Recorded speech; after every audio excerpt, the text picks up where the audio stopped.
We rise when the lights go low. Dallas storming on the road. From the shadows of defeat, we gon' let our glory show. But never broken, scars speak what we know. Cowboys ride through the fire, 'cause that's how legends grow. Gotta move on from the 90s, watch it fade into the night.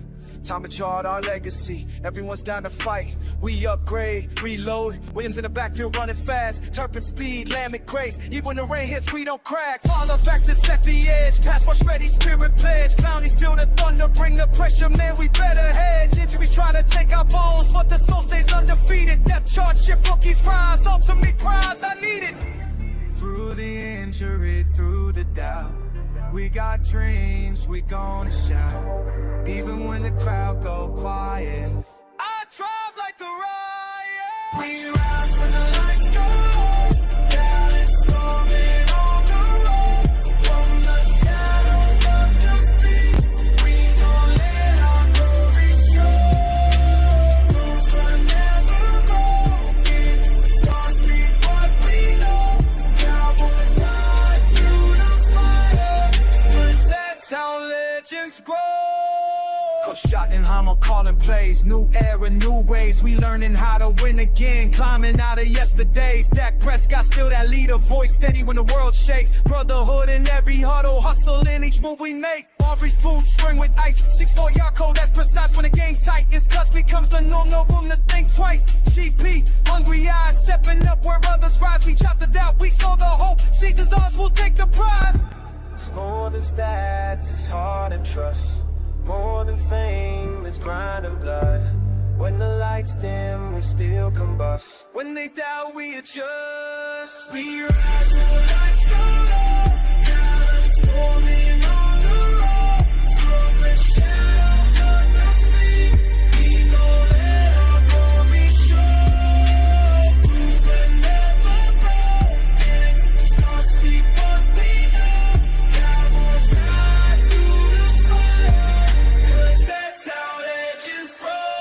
So stand tall in the cold, in the rain, in the fight. Every dawn demands a warrior, every night we see the light. Dallas, you're more than just a name, you're a story in the flame. We put in work, we earn the crown. Next march, next game. We don't care about the haters, always got something to say. They're the barrier in front of us, standing right in our way. And I know everyone doubts us as we're chasing down our dream, as we're holding the law body, chanting America's team. We rise when the lights go low. Dallas storming on the road. From the shadows of defeat, we gon' let our glory show. Rules were never broken. Scars speak what we know. Cowboys ride through the fire, 'cause that's how legends grow.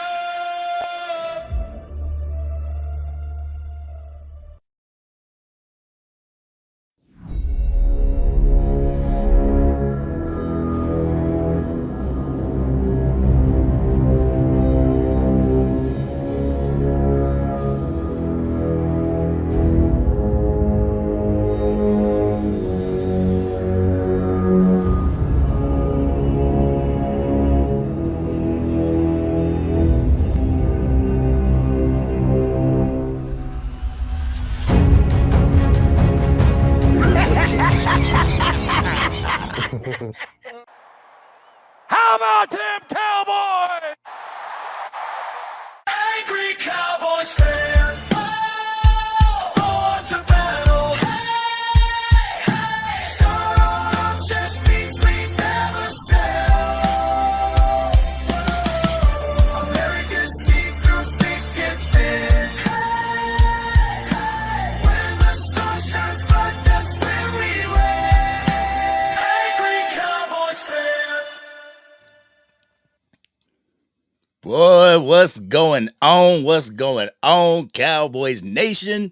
Angry Cowboys fans around the world, as well as everybody joining from Panthers Nation. It's your man, the Angry Cowboys Fan, and I have the pleasure of rocking out with my brother, a brother that I've grown up with, a brother that I went to school with, the brother that was a groomsman in my wedding, one of Carolina Panthers' best content creators out there. I got my brother John from One Carolina in the building. What's going on, bro? What's up, man? Man, it's love, man. It's love. Great to have you here, man. I had some people in the comment section like, "Yo, you gonna do a show with One Carolina?" I was like, "Of course, that's my brother, man." That's what's up, man. So Man, I'm glad to be here, bro. definitely had to bring you on the show just to talk the upcoming matchup going on between our our in the comment section and my Dallas Oh, yeah. Cowboys and your Carolina Panthers. I was gonna say y'all Dallas Cowboys. Yeah. Hey, look, bro. I'm here to wake it up. I'm trying to tell you, like, I'm here with all types of hate. So, but love for you, but all types of hate. So I hope I get shot in the chat. That's what's up. I'm down. Yeah, you know, as we go on through the live, people gonna be coming in, but y'all know if it's I'm over here.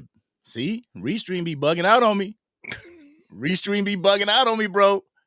Hold on. Yeah, I see you. You good on my end? There we go. I'm good on your end. All right. Yeah. Well, it was bugging out on me on my Yeah, I end. saw I'm that. like, It was kind of "Dang." glitching for a second. Yeah, I'm like, So what I was the like, heck? Over there, pop locking and dropping it. Right. Yeah, but anybody that rocks with the channel, y'all know how we do. Y'all know how we started out. We got to start it out by going to the chat and saying what's up to everybody that is giving us your time today. You know, like Hove says, you could be anywhere in the world, but you here with us, and we appreciate that. Yes, sir. So, Cruz, what's going on with you? Miss Angie in the building. How you doing tonight? How you doing tonight? Carlito Cash, what's going on? We got Jeremy Betts in the building. How y'all doing? How y'all doing? Y'all know we're gonna continue to have people filing in, you know, but let's go ahead and kick this right off real quick. Yes, sir. All right. We had a we had a bet last year, and we didn't follow through with said bet. I don't remember this bet, but I'm interested to hear it now. Oh, you don't remember the bet? Okay. I don't. Before the game started, we said whoever won, like if the Panthers won, you would send me a One Carolina shirt, and I'd have to get on and say keep pounding. If the Cowboys win, I'll send you Angry Cowboys Fan shirt, and I want you to get on and say, how about them Cowboys? All right. So that's what we gonna do. So I'm about to do this. Yes, sir. Well, if you down with the bet, we can get it rolling. I'm with it. I'll go ahead and honor it from last year.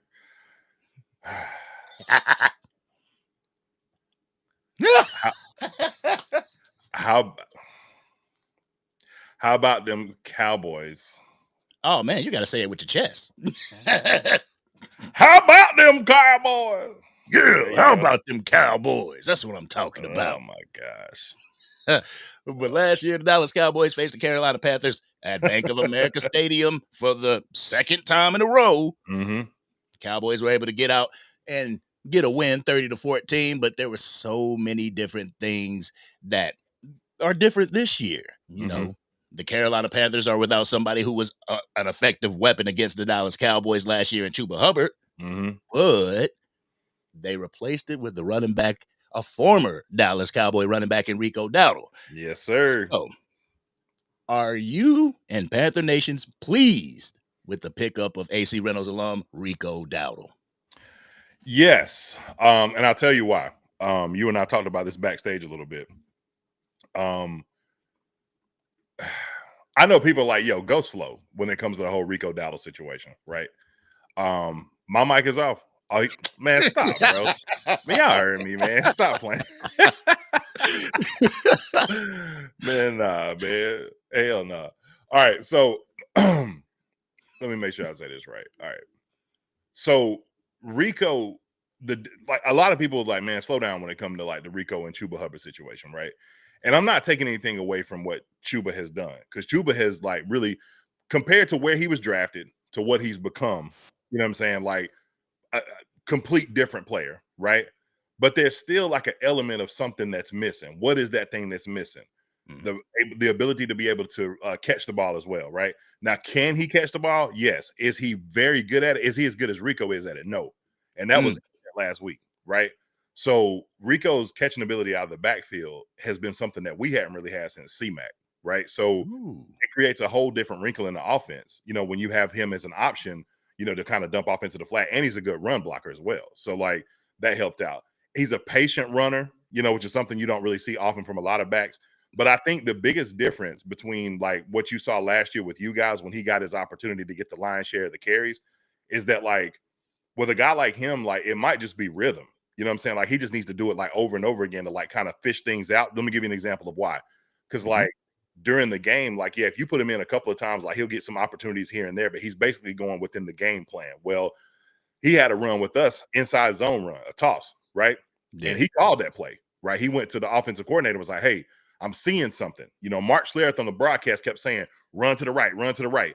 And he's like, yo, we don't do a lot of like inside, we don't do a lot of inside zone runs. We do a lot of gap scheme stuff, right? So like Yeah. they were like, hey, go inside zone, toss. Man, he took it for 53 yards. You know what I'm saying? And that's because of vision of seeing something that's happening, in real time, as opposed to just kind of going with whatever's called, right?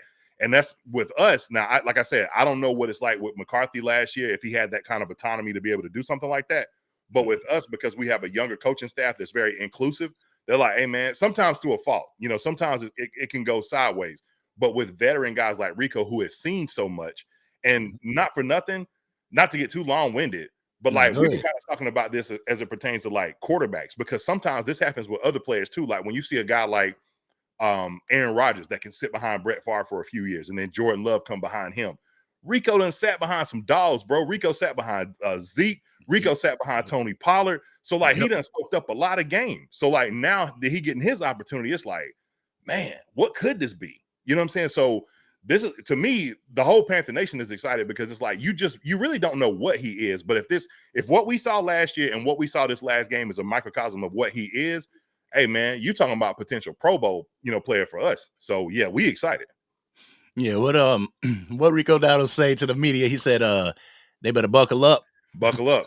Yeah. All Yeah. right, man. If I was the Dallas Cowboys, if I was Brian Schottenheimer and Jerry Jones, what I would do, I would have the players come in with seatbelt shirts. Oh, we done buckled up. We ready for you. We ready for you. And that's one thing that Yeah. I believe that the Dallas Cowboys are going to do. They seen the recent success of Rico Dowdle, Mhm. and I believe that the Dallas Cowboys are going to go in this game and obviously take away what y'all do best, and that's run Yeah. the ball. Yeah, that's right. They're gonna make Bryce Young beat us with his arm. Lord But have mercy. shoot, I mean, y'all should be thankful for that because our secondary is dog water. Yeah, but that may be true, but and I have been the biggest, I mean, in Carolina Panther, content creation. I'm not saying that I'm not driving the Bryce Young train, but I'm in the jump seat. I'm right next. I said that on your show last year. You know what I'm saying? Like, Mhm. I'm in the jump seat on the bandwagon, but I might have moved from the jump seat back to the first seat in the first row. You know what I'm saying? Because there's things that I'm seeing that I like. Bryce has it, man. And the Carolina Panthers did something this week that I thought was very interesting. Um, they mic'd Bryce Young up, and they got him in a moment where he had some struggles, and then he Yeah. turned it around and was able to have a comeback. The second one of the largest comebacks in our franchise's history, right? And so it was good to see that and to see him work through that adversity. But it Right. almost felt like he had to, like he couldn't, kind of shell up. And I'm not saying that he does that, but like there was no room for him to kind of be quiet and kind of like, duck off, because it's like, hey, this audio is going out there. So whatever you put out there and you say, that's what's going out there. You know what I'm Yeah. saying? So knowing that, it's kind of like it almost makes you feel like you want them to mic him up all the time, because it adds an extra layer of accountability where it's like, Mhm. hey man, because it's like with y'all, man, like, for as much y'all got first world problems for real, man. Like I'm a really just, I ain't trying to call y'all fans out, man, but come live in my world for a minute, dog. Come live in my world. We ain't even been 500 in 8 seasons, bro. Oh, You know what I'm saying? Like 12-5, couple of years in a row. You know what I'm saying? But y'all living under the expectation and the weight of like accountability because of your owner, because of the past. You know what I'm saying? That star, the yeah. atmosphere, that's a lot. So players want to step up for that. In Carolina, it's like, man, the best player in our franchise history, we don't even got pictures of him up in the building in Cam Newton. That sounds crazy, don't it? For real, I don't understand the relationship between Carolina and Cam Newton. I don't think it's reciprocal with Cam Newton toward Carolina. Not at I, all. I think he's more like, I'll represent, Mm-hmm. but it just seems like they don't give him the respect that he has attained throughout the years. Right. Dang, man, that's a shame because It is a shame, bro. You know what I'm saying? Because if you don't have that, man, what well are you drawing from? You know what I'm saying? Like, y'all draw from the well of the Michael Irvins and the Aikmans and the, Jay Novaceks and the Ken Nortons and, people, you know what I'm saying? Like, we draw from the well of some of our greats as well. But if you're not treating the best of them the best, I mean, Terry Bradshaw and the Pittsburgh Steelers have a horrible relationship. You will be hard pressed to walk around that place and not see 12 jerseys or see 12 memorabilia everywhere. right. You know what I'm saying? So, yeah, I mean, but hey, it all rests upstairs, bro. It's all upstairs. But I'm going to be careful because they say Big Tep be sliding in people DM, and I do not want that trouble because I said on my show, if it's one thing billionaires got in lockstep, they got lawyers and shooters, and I don't want problems with neither one of them. For real. Straight up. Carlito Cass said it. He said Carolina fans better be easy on Jerry. He flipping fans off these days. Hey, man, I'll be throwing water on people. You know what I'm saying? Pull up to your restaurant, look at your sign, talking about the team can do better. He be like, hey, man, what's up with that sign out there? You know what I'm saying? So, yeah, nah, I don't want no problems with Tep. I want us out there acting gangster, boy. Straight up. But one major thing that's a favor for the Dallas Cowboys is the fact that last year when y'all played us, the 30-14 game, we was without Dak Prescott. Yeah. Yeah, if you were the defensive coordinator for the Carolina Panthers, what would you do to slow down the number one offense in the league? The one thing that we are the most worst at, and that's rushing the passer. We are we're second to last in the league in sacks with 5. Y'all are like 14th with, I think, 10 or 15. They got like 10 or 15, something like that. I saw. So, yeah, I mean, and sacks don't tell the full story. I've always been a pressures over sack guy anyway. Like, I would prefer to see pressures because if you can pressure him, you can knock him out of rhythm. You know what I'm saying? But when you're playing a quarterback like Dak, he's got so much experience. He done seen it all. You know what I'm saying? He has seen everything. So, I mean, it really ain't a lot you can do, bro. Like, the best way to slow Dak Prescott down is the thing that we do. Somebody done said something crazy, so I'm probably gonna respond to it in a second when he's laughing.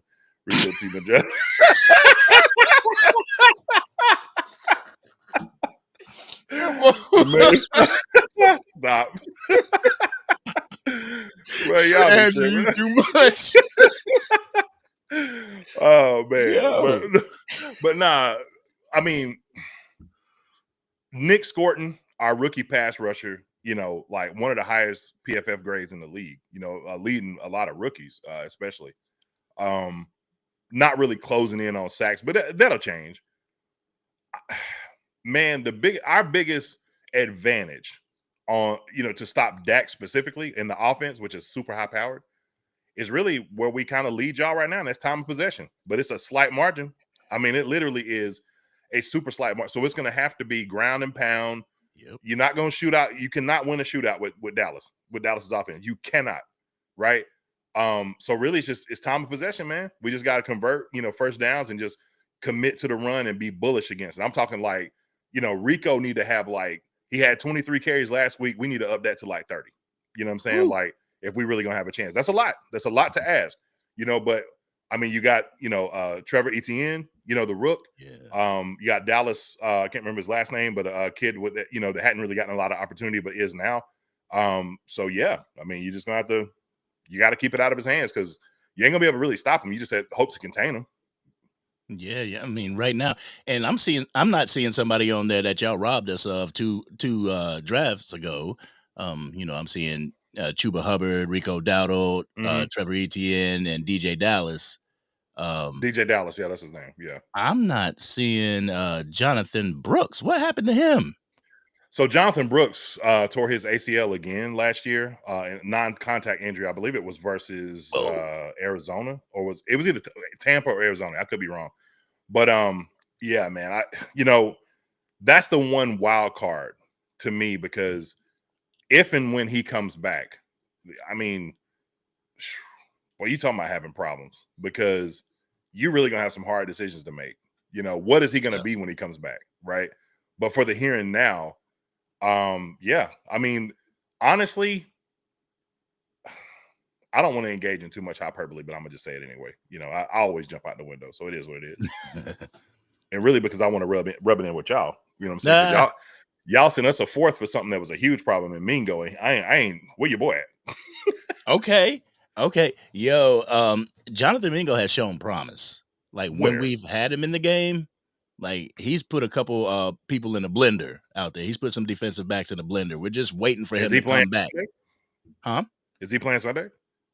Ooh, that's a good question. I don't even because he's been on IR. Well, he's been injured and everything. So let me see. If anybody knows in the chat. Well, why you saying that? I'll say this. I can't tell you how many. If I had $1 for every time I heard that on our end, promise. Him and Terrace Marshall Jr., right? No. I mean, in y'all situation, situationally, yeah, I think it could work, because the one thing I'll say is like, man, sometimes I believe this. I don't have any like concept of proof of this, but just, I mean, historically, when you look at how these circumstances work, sometimes a guy can get a catch that can change everything for him. Xavier Legette, for example. If Xavier Legette closes the deal last year against the Eagles, like big catch at the end of the game that he dropped right at the end. Yeah. Oddly enough, strong hands this past week against Miami, where he had a very similar catch in a fade route in the end zone. If he catches that ball, that might give him the confidence that he needs to like build upon that. And we may never even draft McMillan. You know what I'm saying? But right. Dropping that ball, dropping a big ball in Kansas City, dropping one against Denver, you know what I'm saying? Like those things kind of weigh on you. Mingo had an opportunity, I believe, where there was, I want to say it was Monday night 2 years ago. Man, Bryce had him dead to right. I mean, he absolutely blew the doors off of the Saints second safety. He was wide open going into halftime, sailed it. You know what I'm saying? Because of bad feet. Mm-hmm. And that kind of stuff, man, like when you work that hard, you know what I'm saying? Like, and things don't work out for you, you kind of start to lose interest or, stop you believing in yourself and stuff like that. So, some of these guys' reps really matter. So, for all I know, he may situationally get in with y'all and, flip his career. I would hope the best for him. And see, I'm thinking that for the simple fact of the wide receiver room that we have, mm-hmm.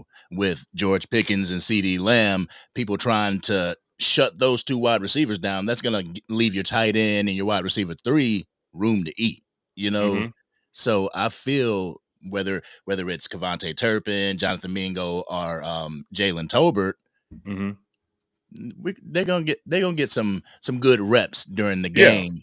Yeah. But as far as Jonathan Mingo, he was a full participant in Wednesday's practice, but tweaked his knee again, and he didn't participate in Thursday's practice. So we might not see a Jonathan Mingo revenge game this Sunday, but we do have a Jadeveon Clowney Clowney revenge game. Please. All right, y'all gonna get Bryce Young sacked. Oh, please. Like, it was a good story last year, man, but Jadeveon Clowney is, I mean, he is a vet's vet. He's one of those guys that just comes in and like, just a junkyard dog, you know what I'm saying? Yeah. Like cleanup guy. I don't think he ever really lived up to the first, the hype, the what was he? What pick was he to the Texans? Was it 2 or 3, something like that? What was he? So it was high, 1, 2, or 3, one or the other, right? But never really lived up to that hype. But had carved out a good career for himself, And I think that I don't know what you guys' edge rushing group looks like. I know y'all drafted somebody that I was really high on, and Donovan Ezeraku. Oh, word, yeah. But beyond that, I don't know if he's going to be in more of a situational role, but that seems to be where he thrives. Because like when he had 10 sacks like 2 years ago with Baltimore, it was more in that kind of situational, pass rushing role. And so, yeah, I mean, if you put him in those kind of, circumstances, I believe that he could, he's a little bit better in the, I don't know what y'all's base is. I mean, everybody's base is pretty much a 4.25 these days. You know what I'm saying? But Yeah. it depends on whether you go over or under. I know he's a little bit better in the under based on his stance. So, we'll see what happens. And Jadeveon Clowney was the first overall pick in the 2014 draft. Yeah. Like, so dang, he was up there. Wow. Yeah. And he's been in the league for a minute. Yeah. In 2014. Dang, you've been here for 11 years, bro. Yeah. But it seems to me that the Carolina Panthers are a run first team now. Since we've played them the past 2 times, they've been pretty much ground and pound. But if they get behind, they start to throw the ball. Mm-hmm.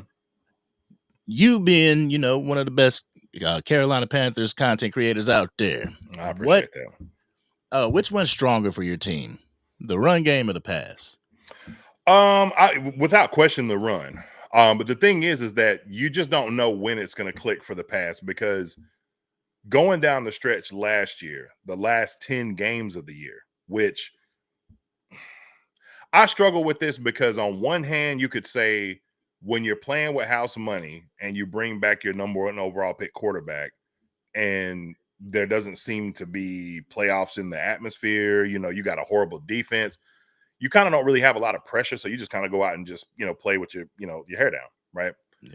Well, then this year we come back with a lot of expectations, and there's, the turnover issues that's starting again, whether it's a fumble, trying to, hand off a zone read to Rico Dowdle and just like not having a lot of situational awareness, or the thing that I think is even worse, which is the pick that was thrown to Minkah Fitzpatrick, last week, which really comes from bad footwork, man. Like, it's, this is something that is probably going to plague Bryce Young for a while, and I think best case scenario, you just kind of live with some of the bad, but when it's good, like, it's just hit or miss, Jay. It was bad at the beginning of the Arizona game, and I know people are like, oh man, Arizona was in prevent. Well, the defense is still out there, and we were within a drive of closing the deal, even after as bad as it was. So if they were playing prevent, then bad on them, Right. And even still, like, prevent is to prevent you from going deep down the field. So if everything's underneath, what is the defense going to do? They're going to adjust. So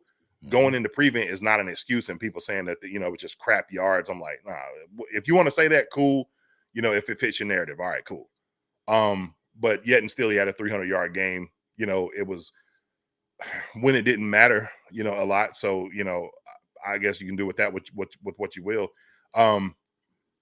Man, he'll drive you crazy, man, because like he'll sail the ball on one and then throw a ball that maybe 2 or 3 quarterbacks in the league can throw. You know what I'm saying? With anticipation. You just don't know who you're gonna get. So it's possible. I'll tell you this. If you get the calm down version of him that we saw against Atlanta and the Saints last year, it'll be a shootout.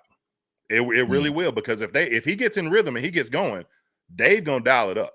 So I would like for us to do time of possession, but I think Dave also understands, like, you are playing a high-powered offense. You can't, if the running game doesn't get going, you have to be able to get the ball down the field, right? Yes.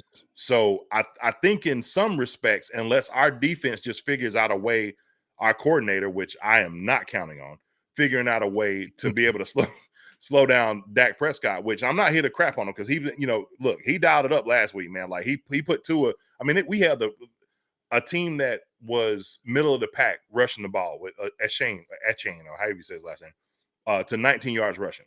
So, Ejiro Evero, for as up and down as he can be, if we get the up Ejiro Evero, then yeah, I mean, maybe we hold Dak to 250, right? But if we get the down Ejiro Evero, I keep seeing people saying like score 38-17. It might be like 56-17. Oh, I mean, it just depends on which one you're getting. I'm just being real. I will show you the NFL.com predictions. Oh Lord. All I gotta say is, bro, it's a starry night out there, bro. It's a starry night, Sunday night. It was a fishy day out there last week. It was one person, the little chick Colleen on NFL Network, that picked us. Colleen Wolf. She picked us last week, and then we, I'm saying, blessed her with the win. So hey, man, I'm always gonna ride for my boys, man. Like, look, I told you, man. Like, Man, you know what, man? I'm calling my show. We gonna smoke y'all Sunday, man. What's up?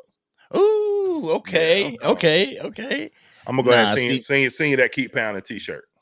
Yeah, I'm all gonna get right, that to all you. right. So, what's your prediction on the score then? If y'all gonna smoke us, what's the prediction?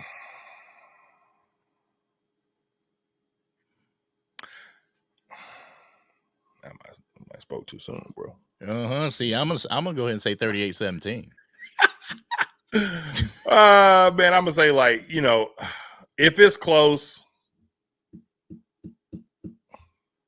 nah, man. I'm standing on that, man. Cause look, last year, y'all ain't got Micah no more, man. Micah is Bryce Young kryptonite. Cause that first game, I ain't gonna lie, bro. The first time we played y'all with Bryce his rookie season, I was scared to death for Bryce, bro.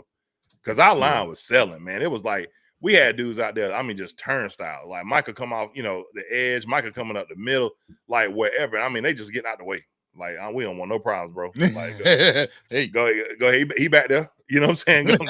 He right go there. get him. Yeah. You know what I'm saying? So, man, I think on the ugly side, I could see y'all putting up 40. I really could, because that is our ugly side, bro. Our ugly side, you could put up for about 40, 45 on us, to our maybe 17 to 20. But I will say this. I don't know what it is about and it ain't gonna be a home game necessarily for us, because Dallas Cowboy fans travel well, especially in yeah. our city. We a banking capital, so with a bad team for a long time, so it's gonna be a lot of y'all in there. But it's Mhm. just something about them playing at the bank, man. It's different. You know what I'm saying? We beat Atlanta 30-0 in the bank. You know what I'm saying? We come back down 17 to a high-powered offense without, their biggest weapon, of course. But we figured out a way to, stop Darren Waller from having a career day and, slow down Jalen Waddle. So, I mean, I don't know. It could be one of them days, man. On our end, I say if we do win, it'll probably be like last week, probably be like 24-20, something like that. Something like we kind of, or 23-20, kind of pull it out at the end. But I don't think it's gonna be no, like, we ain't gonna score 30, 40 points on y'all. I don't see that happening. But I mean, I hope I'm wrong. One thing that I saw that you guys were susceptible to in the Mhm. Miami game was the seam ball. The seam Yes. ball to the tight end. Mhm. And that's Dak's specialty. Like, It is. Yeah. he darts up the seams. So, And well, it was. And really that was something that was a miss. So we got a young guy, Trevin Wallace, who's one of our two linebackers. And I think the beautiful thing about adjustments during the season is that you find something. You know what I'm saying? Like, there's just little small things, little small tweaks and stuff like that you'll find. And it's like, oh, okay, well, if we try this a little bit more often, like, maybe something good can come from this, And it was at first Christian Roseboom, who should never be the green dot / Mike, whatever you want to call him, ever again, right? oh, y'all got one of those too? Yeah, too overwhelming. Way too overwhelming. So they gave the green dot to Trevin this past week.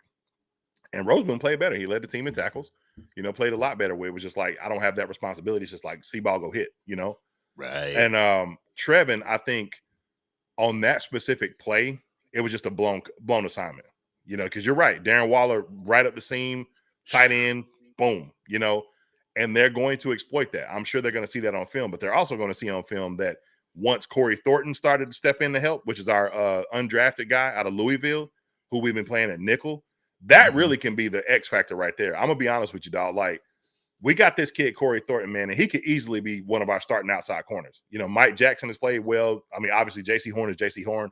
But, like, Right. this kid, Corey Thornton, man, he's 6'2", playing nickel. Like, and can literally, like, run with slot receivers. You know what I'm saying? Like, basically had, in certain situations, had Jalen Waddle in a blender last week, right? So, man, I mean, that could be an X factor on this defense that y'all don't really see coming, because you don't have a lot of tape on him other than just last week, right? To know his tendencies other than what, little he shows. Right. But, again, with an offense like this, that won't, I mean, y'all got a guy in your own division, Cooper DeJean, that you see that, is really good in the slot, was really good last year in the slot. So it ain't nothing that Dak ain't seen before. So it'll be interesting to see the yin yang matchup. And I do think if we take the quarterbacks, like that's obviously going to go in Dak's direction. But a lot of other matchups on the field, man, is really just going to be a matter of scheme and coaching, and like how Right. you position it. Right.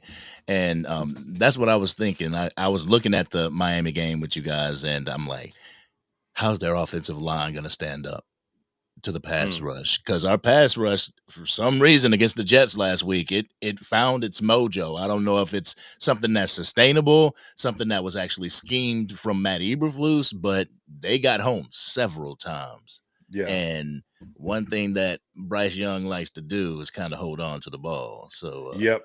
I tell you, man, Montana 808 beats. Like, I ain't nobody trying to mention nothing about the Patriots. Like, hey, it is what it is. Tell him make sure he mentioned that Falcons, that 30-0 though. If he gonna mention that one, make sure you put that Falcons in there too, big dog. But yeah, go ahead. Montana 808 beats in the house. What's going on with you? Devoted Dallas Cowboys fan right there. That's what's up. But what worries you the most about this Dallas Cowboys team? A couple of things. One, Dak. That's the obvious though.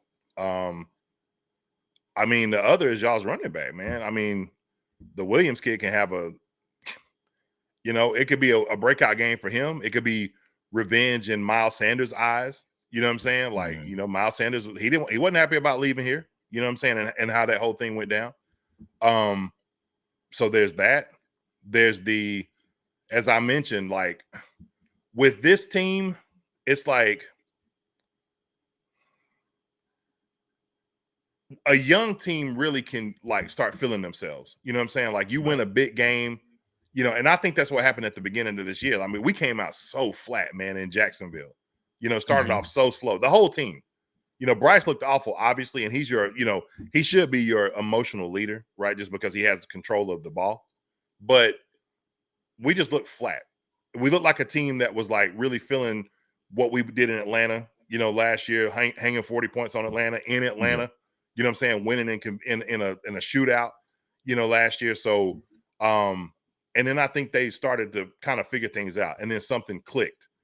So maybe some of the young guys, and I know Jalen Coker's slated to come back, but I don't think he, will.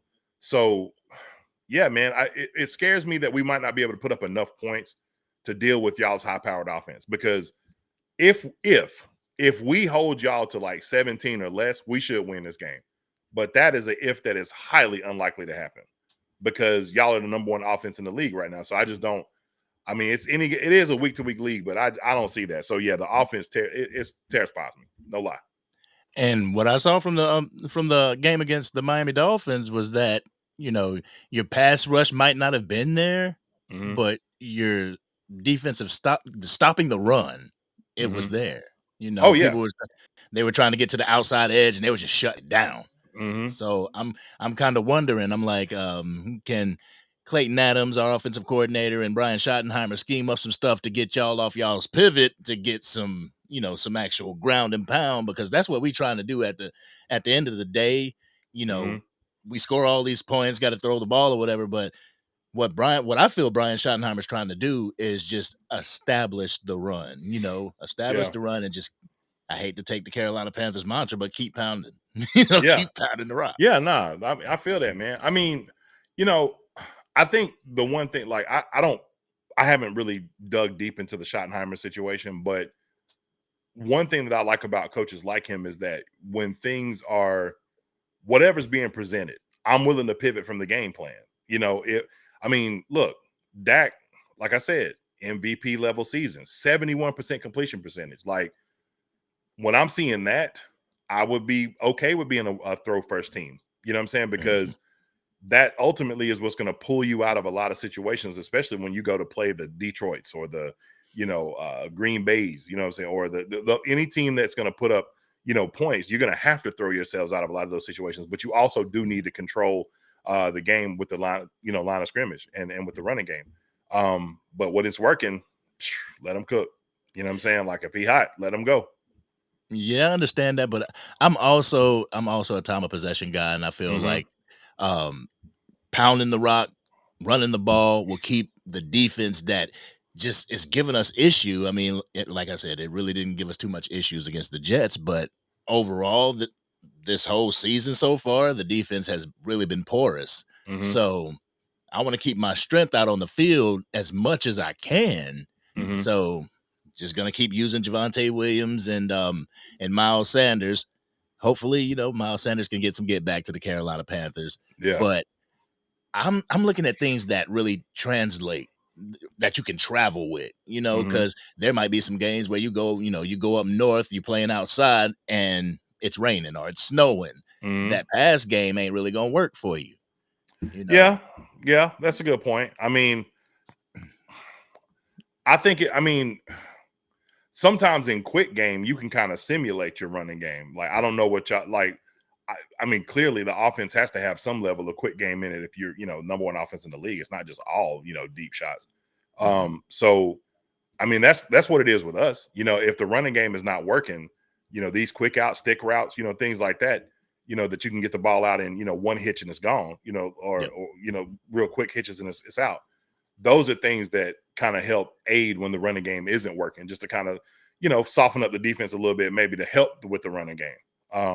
Absolutely. But yeah, ultimately, I think that our goal as well, we don't have a fullback, but I've seen us use, a lot of, we've actually been losing about 12 personnel. So we'll put two tight ends out and then line one of them, Tommy Tremble, who actually plays some fullback at Notre Dame, line him up in that kind of, use check, kind of fullback H-back spot, and use him, sometimes on like a little wheel or, just really, ground and pound situation. So, and that type of lineup, that assignment is great for those bootleg play action passes where you got your fullback just leaking out to the flats. Yeah, that's what I saw against Miami. I'm like, okay, they doing a lot of bootlegs.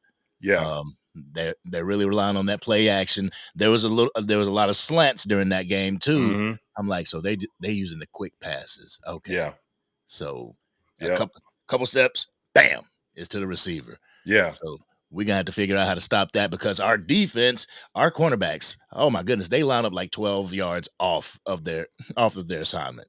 Well, So I'll tell you this. Go ahead. I'm sorry. No, I was just gonna say, if they're going for the slant, they're gonna get that every day. Yeah.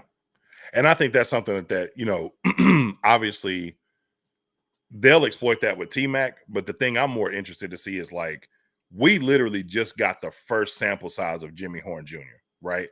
And man, look, Angry Bro, I literally, like, I did mock drafts all off season. There wasn't a single mock draft I did where Jimmy Horn wasn't on the board. And I remember at one point, like, we were down to like the 6th round, and the 5th round. I moved up from the 6th to the 5th round just to get him. You know what I'm saying? So imagine my surprise when we actually go pick him up. Because I'm like, man, guys like him, like, I know that, it's like, well, he was a 6th round pick, all this other kind of stuff or whatever, right? But I'm like, you got to ask yourself a couple questions. Like, he was able to carve a role for himself in an offense that featured an anomaly at receiver and corner that won a Heisman. You know what I'm saying? LeJontay Wester, who got more targets, and he was, I don't want to call him an afterthought, but they used him as kind of a gadget, but the few times that he actually did line up in the slot, and run a dig, like, he would catch one, and, with anticipation and just take it to the crib, like a house call. And I'm like, yo, something's up here. Like, they just not. And then he went to the Senior Bowl and just was, I mean, he had people on skates, bro. And then the same thing here. And it's like, he gets his opportunity as a result of injury. And then you see him last week. He said something, and I made a video of this and I clipped it. And look, I know I'm not at home. I'm on the road right now, but I'm gonna say this to the home. Stop using my ideas on Carolina Panthers Twitter, because I said this and y'all ain't give your boy no love. So I clipped the little part that he said, and I was like, yo, that's a bar. And then Carolina Panthers Twitter clipped the same thing and was like, that's a bar. I'm like, oh yeah, y'all watch. That's what's up.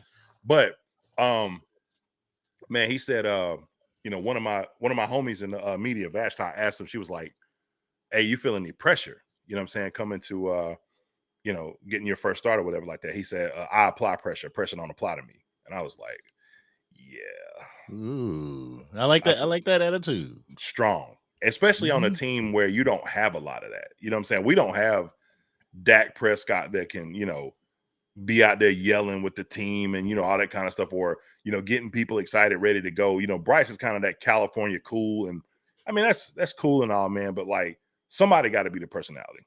You know what I'm saying? Yeah. Somebody got to come out with some swag. So I like Rico calling his own shot last week, talking about he was going for 180 and he actually got like 203. I like, him saying buckle up, for next week. You know what I'm saying? And stuff like that, man, because you just don't have a lot of those personalities on the team. And when you do, like JC Horn had a moment, you know what I'm saying, where he was like, yo, he was talking about Drake London and Panthers, the media team clipped him because he was mic'd up. Was like, hey, man, I got little bro in a seatbelt, you know what I'm saying, or whatever like that. Like, I got him strapped up. And he did. And that's kind of been the case for Drake London since he got into the league when they play us, right? And like, JC came out like, nah, man, I don't really want y'all to put it. Because he want to, he want to have a certain level of respect. Right. Man, what? No. Like, strapped up. Pause. He said pause. Montana 808 says Carolina does have a top 12 defense, but Dallas scored 40 on the number 3 defense. So I don't know. Yeah, I mean, he right, man. Like, I'm telling you, man, it's Jekyll and Hyde with us, bro. Like, it really is. Because how do you go from 30-0 to going up to New England and getting smacked? You know what I'm saying? It's just, you got to have these guys show up and ready to play. But I do think that they are still figuring out personnel grouping. Like, all right, we got this young guy, Nick Scorton. Seemingly every time he's on the field, he's in the backfield, he's disrupting plays. But we also got a vet in Pat Jones that closed the deal last week, and him and Nick kind of are in the same position. We got this other rookie, Princely Umiamielen, right? But we also got this DJ Wanham who led the team in sacks last year. You know what I'm saying? So it's like, it's just a lot of personnel stuff that they're figuring out. But Montana, don't let us figure it out on y'all. Don't let us. We can't figure it out on y'all. We can't have Bryce Young out there looking like Steve Young now, guys. Like, we need our defensive backs to go ahead and take their lunch money. He might be a little Mormon. And that interception, I saw it. I'm like, he stepped up in the pocket, but when he stepped up in the pocket to throw the pass, he kind of like stepped on his tiptoes and threw it. I was like, man, as soon as you went on your tiptoes, that ball gonna sell. Bro, I watched Drew Brees. I watched the game today because I watched that play again today, like over and over again on the All 22. And I mean, X ran about a good a dig route as you can.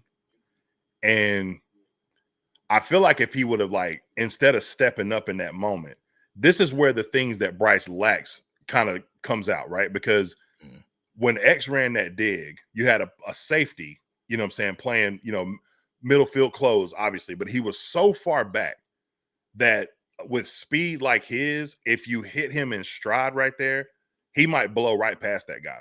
You know what I'm saying? And so when he first came out of his break, he gave a little bit of a head fake and then came out of his break, which he did kind of sell it late, like he was going outside, but, cut back in for a dig. And like, if you hit him like right in that moment, when Bryce hit, took the drop back right there, as opposed to the one hitch, two hitch, and then throw. Maybe if you just take one hitch and then just let it rip, you know what I'm saying? Yep. Like, you got an opportunity to hit him in stride. But the two hitches, and then the two hitches are like a heel click where his feet, instead of being like this, where he got a wide base to throw from, it's like this. It's like hitch, and then he's throwing the ball. And his feet are literally clicked together. And it's like the ball just literally, you could see it happening in real time. I'm like, even when I was watching it, when he stepped up, I was like, oh man, I hope this one don't say, oh, there it goes. You know what I'm saying? It sailed.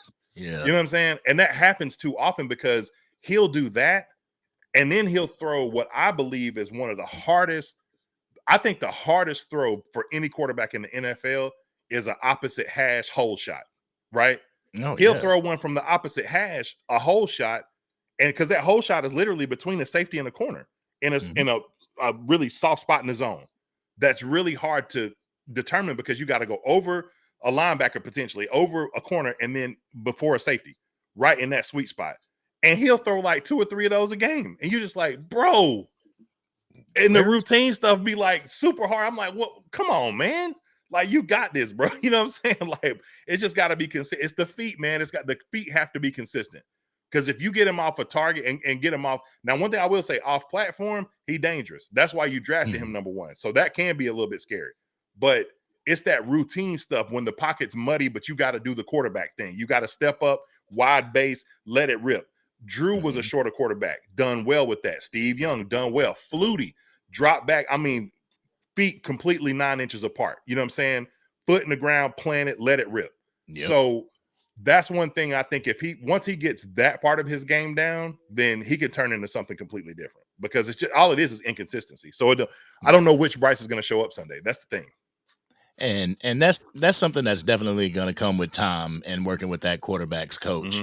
Because even Dak Prescott, like even in his 5th year, you could watch some tape where he had happy feet. He wasn't actually firmly planting himself in the pocket and letting the ball rip. He would be, kind of doing the Peyton Manning. Like, no, get your base, don't have a wide base, just get your base and let it rip. And he's really doing that this year. Like, coming off this injury, like he's playing like his life depends on it right now, man. He ain't playing like his life depending on it. He playing like a quarterback that, let me tell you something. Let me bring some of y'all Dallas fans to the congregation. Come up to the front. You know Go ahead. The doors of the church are open. Come on up. All right. Y'all don't understand what y'all really have, man. You know what I'm saying? He is playing like a guy that if you don't have him, boy, it's just like, I'm a bandwagon Clemson fan. It's North Carolina, everything else for me, but I've been living in South Carolina for 10 years now, right? So when I moved here, Clemson was like in the beginning stages of their run, right? The Taj Boyd years, right before Watson. And so I was like, you know what, man, I think I'm gonna start pulling for Clemson. So I became a Clemson bandwagon fan. I ain't gonna lie. And at 2 titles later, 4 appearances later, all these college playoffs later. Like, you got people in the city, because people hate him around here. People hate Dabo around here, bro. Because most of the people that live around here are USC fans. You know what I'm saying? University of South Carolina, right? And so I'm like, all right, get him out of there. You know what I'm saying? If that's what y'all want. But boy, you better be right. I'm saying, if you're gonna do that, I mean, it's for every Dak Prescott, it's a Quincy Carter. You know what I'm saying? Thank you. It's you can be in some bad situation. It's a Trey Lance. It's a, pick your poison. It's a Drew Bledsoe in the late years. You thinking it's much better out there. Like, man, all right. I remember we'll take him. I remember when we acquired Drew Bledsoe. I was like, yeah, Bledsoe, he was good for the Patriots. Oh, we're gonna be good. Man, what 808 talking about, bro? Who you pull for? Clemson. Because if you don't say Bama, you can't even talk to me. All you know is all we know is L. We got hardware, bro. Hardware that ain't got dust on it from '96. Oh, no, you gonna go there. You gonna go there. Oh, man. I mean, man. Yeah, the hardware from '96, but I mean, we do got hardware though. Y'all do got hardware. We done been a couple of times. We done been a couple of times. We ain't closed the deal. So, man, I'm looking forward to this game. I really am. I'm looking forward to see what, and I'm not even really looking forward like to offense or defense. I'm looking forward to the trenches to see what men can move who. If the Dallas Cowboys can, because I believe right now I got to look at the injury report, but as far as for the Dallas Cowboys, last game we were missing 4 out of 5 of our starting offensive linemen. I believe that Tyler Guyton will be back, so our left tackle will be back. But I don't know Tyler Booker and Cooper Beebe. I know Cooper Beebe is not coming back because he's on injured reserve right now. But still, we were able to. One thing that I want to do as a Dallas Cowboy fan, I want the Cowboys to do something that the 49ers have done. And that's create a system. A system to where this person can sit out and this person can be dropped in and it works seamlessly. So that's what I'm trying to get. I mean, even with the quarterback situation, you talked about Dak Prescott and everything. That conversation is going to have to come up at some point as far as like, what are you going to do post Dak Prescott? Yeah. And I want it to be able to, for the offense, for a Brian Schottenheimer offense, to draft somebody from the draft and treat it serious. I mean, I'm talking about like first or second round draft pick. and be able to drop him in the Schottenheimer offense and it still work. A little bugs to work out, but Yeah. for the most part, work seamlessly. You don't like Joe? Joe Milton, I do, but bro, that man will break your fingers I was throwing gonna the say ball. everything a fastball. Yeah. Everything. like Like, dang, he holding down the X button on Madden straight up. 2 yard out. You know what I'm saying? Like, you know what I'm saying? Like, dang, Joe, slow it down, bro. Like if he gains some touch, man, he might be all right. But you don't see arm talent like that often, man. Like Yeah. that is rare. So, but yeah, no, I feel what you're saying. I mean, I think with San Fran, the biggest difference, same thing with y'all. The same thing make you laugh, make you cry. Right. The big dog upstairs can, he know how to find some players. Like you got to give him that. You know what I'm saying? And the weight of expectation, like I mentioned off camera, having that star, that jersey, you know what I'm saying? All that kind of stuff, the atmosphere, everything. That weight of expectation creates a sense of urgency with people because he want to try to win one before his, because he up there, man. You know what I'm saying? So Oh, yes. naturally you don't, nobody knows. God only numbers our days, right? But you Oh, don't know yeah. how long you got left. You know what I'm saying? So you want to try to get one more, while you can enjoy it, because it's not Exactly. just the fact that he could, be gone. It's also that, your faculties could start to, lose you just as you, continue to age out. Absolutely. With that said, I think the autonomy that a John Lynch has, to be able to plug and play things, where he wants to and pay players where he wants to, and Mhm. them finding diamonds in the rough. I mean, to be able to find a Brock Purdy, you know what I'm saying, like you did, kind of gave you, and then also it wasn't just that, it was also like that's like the perfect succession plan, right? You had Jimmy Garoppolo get to a Yep. Super Bowl with him, and you say, okay, well, we need something that we need a little more juice, right? So you make a trade to go up against Trey Lance, and that didn't work out, to injury, and also he's just young, man, Mhm. and so then you kind of look up into Brock Purdy, and it's like, well, I got all these rookie deals, so I can kind of hold on to, I got an extension on those rookie deals, so I can pay some other people and keep some things around, keep around a Fred Warner, a Yep. Christian McCaffrey and a Brandon Ayuk and others, right? Move Debo out the way just because of more like locker room stuff or whatever. So I think that that's part of it, because it's a unique situation because not many teams are able to do that from like the succession of quarterbacks and actually have success, right? Because it mostly looks like what the Bengals have done with Browning and what we did with Teddy Bridgewater and Sam Darnold and Baker and everybody. You know what I'm saying? That's how it usually go. You know what I'm saying? Yeah. So what they've done is rare, but that also speaks to who that guy is calling plays, because man, Shanahan is, I mean, he's a wizard, bro. He is He a is. wizard. So He's that's part of it too. definitely an offensive mind, man. But you said you was a bandwagon Clemson fan. Hmm. Like, have you paid attention to him in the past? Because I'm gonna ask you about a player, Hmm. Phil Maffa.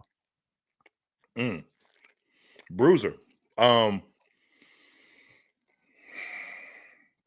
I mean, I think with Phil, it's like, man, I'm sorry, my mouth is dry. I had to get some ice. Nah, you good. Um, Opportunities, and also rhythm. But Mhm. Phil was a compliment back. It was a complimentary back. It Mhm. was the kid up in Philly that was your primary back during that time. Shipley, Will Shipley. Okay. Yep. Hmm. So he'd be a good. I'm sorry about that. He Nah, would you be good. a good complimentary back, but as a primary workhorse, I don't see it. But he is I mean, with Clemson anyway, he was just kind of like your, hey, third and short, go get it. You know what I'm saying? And I mean, could he break a few? Yeah, but that really wasn't it. Like I said, it was Will Shipley that was like your, consistent, like, bell house guy. Mhm. Yeah, bell cow guys to say. And I know a lot of Dallas Cowboys fans want Jadon Blue to work out and everything, but I'm I'm more apt to look at, Javonte Williams with a Phil Maffa to Mhm. keep that bruiser type of back in the game. Yeah. Javonte Williams can do it, and Phil Maffa come in on a 3rd and short, 3rd and goal, 2 yards to go, Mhm. just punch it in there. But we done been on for an hour. I don't want to keep you too long. Like I said, I wasn't gonna keep you too long. I appreciate you Yeah, coming no, we on the rolling, man. show Go and ahead. Yeah, everything. for sure. Everybody in the comment section, this is One Carolina. If you want to follow some Carolina football, go ahead and subscribe to his channel.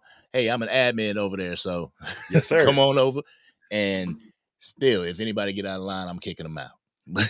Hey, man, I love it, man. Look, the one thing I love as a content creator, man, is like I get some crazy comments, man.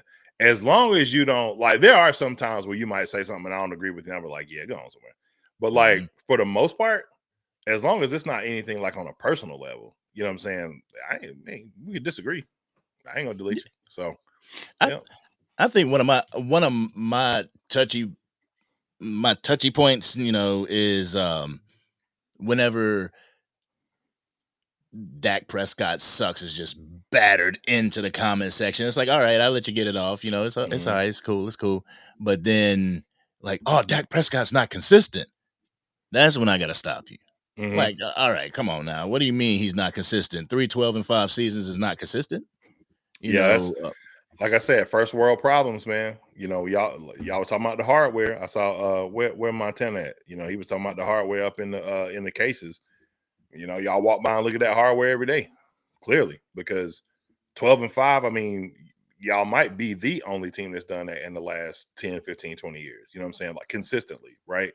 mhm, Or one of them anyway. I mean, it's a couple of them, but it's a very small number, of people mhm, not named Brady, you know what I'm saying? Or Mahomes or, Lamar, you know what I'm saying? Like, and right, I'm not calling Dak those guys, but I mean, who knows what Dak would be without the pressure of the star? You know what I'm saying? right, Like it could be a whole different ball game when you got, what would Dak look like in San Fran? They might have like 3 or 4 rings by now. You know what I'm saying? So yeah. I mean, it's a first world problem, but I understand it. I mean, because as a fan, you only beholden to greatness. So it don't feel good going to the playoffs every year and seeing them, flame out. I mean, for me, I'll be honest with you. For me, it does. Like I love cowboy tears. Like they are especially in the off season on ice. It is amazing. he So said for on me, ice. yeah, it is incredible. And I'm gonna let you know I ain't forgiving the Carolina Panthers for taking one of our potential draft picks 2 years in a row. We were looking for Teteroa McMillan, something crazy over here, boy. Okay, tell me how bad that was because Michael was tight, bro. Y'all Yeah, was really on that like that. yeah. Like it was either Ashton Genty or Hmm. Teteroa McMillan. Like, because Interesting. we needed a wide receiver too. And once we've figured out like Tet's gonna be gone, that's when we pulled the trigger on George Pickens. Hmm. And George Pickens, bro's been eating. I Yeah. can see J.C. Horn being attached to the hip of George Pickens, but then after that, Hmm. you got your Ryan Flournoy. He Hmm. had a breakout game over 100 yards this past game. Hmm. Like we got some other weapons as opposed to Yeah. CeeDee Lamb, who's just nursing that ankle injury. Yeah. Well, with the horn thing, so one of our primary, like the biggest talking point, and I see this a little different than most people. Um, People are very pressed about the fact that JC Horn doesn't travel, right?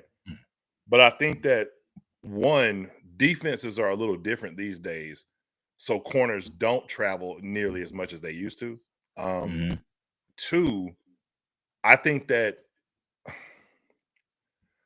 the Legion of Boom's defense was so good, right? And because of their secondary. Now they had a ferocious pass rush too. Don't get me wrong. Michael Bennett, Bruce Irvin, you know what I'm saying, Cliff Averill. So they had some dudes right on the Mhm. front, and then obviously the Wagner is linebacker and KJ.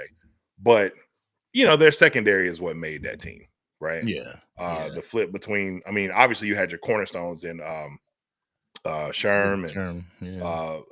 Earl and Earl Thomas. what's his name? Chancellor, Cam Chancellor.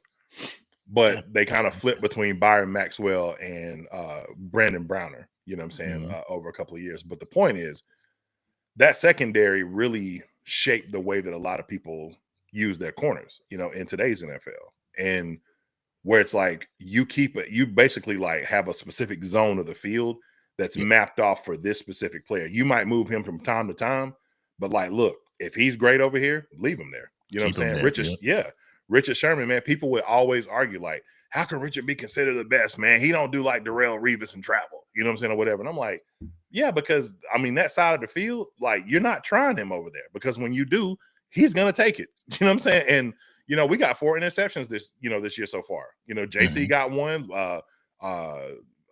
My man Shao Smith Wade got one.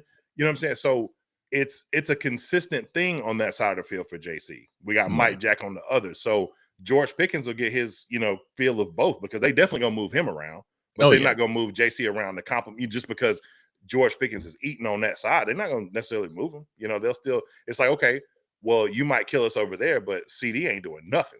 You know what I'm saying? Like, or vice versa, or whatever that looks like. You know what I'm saying? Like Mhm. they're gonna play him on that one side of the field primarily. And I don't think I have a problem with that because it's possible that what they see, when they do these evaluations, is that JC might not be a best fit doing that. Like he might tire out real quick, or he might, maybe on a certain side of the field, like he's, favors, one, thing more than the other, or whatever, communication wise, or whatever that looks like.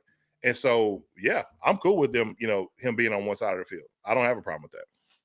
Right. And I've seen a lot of fans, whether it's Cowboys fans or people looking at that position in general, people tend to look at the exception and not the rule. And not the rule, yeah. Hmm. They'll look at somebody that has balled out that switches sides and like, well, why can't he do this? Right. Because that ain't what you drafted him for. Exactly. You know what I'm saying? Yeah. But bro, man, like I said, I didn't want to keep you long, so I appreciate you coming by the channel, rocking with me. Yo, we're gonna get together. Whenever I come back down south, we got to get together and everything. Absolutely. Last time I was down there, it was different circumstances and Yeah, everything. man. Rest in peace, Rick, man. Yeah, rest in peace to Rick. You see now my little entertainment thing is called Hmm. Super Sharp. Yeah, Yeah, I so like that, I man. definitely dedicate that to Rick. Yes, But sir. yo, John, man, I appreciate you. I love you, my brother. We're gonna Love get up you, out man. of here. And I think I want to touch base with you after the game on Sunday. Yeah, let's do it. I I had plans. This happens to fall on the week of my mom's birthday weekend, and we're doing a big party for her. So uh, Oh, happy probably birthday. won't be available to go live on Sunday. But I do a show called Mint Street Mondays on my channel every Monday. So yeah, if you want to, man, I don't know what you got going on Monday morning, but feel free to. I'll send you the link. You can come through, man. Talk to me and my boy Brad. You know what I'm saying? We'll be recapping the game, and so I usually go on at 10 a.m. Okay, bet. Yeah, I will be there. And Angry Cowboys fan family, make sure you guys are there as well.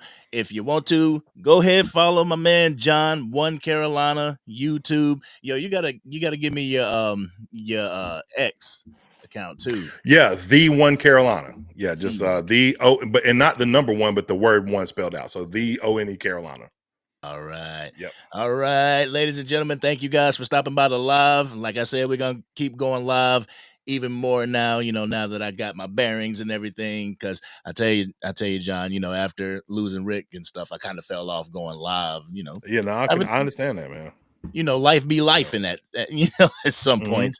But the Angry Cowboys fan family has been there the whole time, 100%. And I couldn't ask for anything better. So I appreciate each and every one of you guys for that. But, John, I will holler at you later. I appreciate you, brother. I love you. And I'll call you.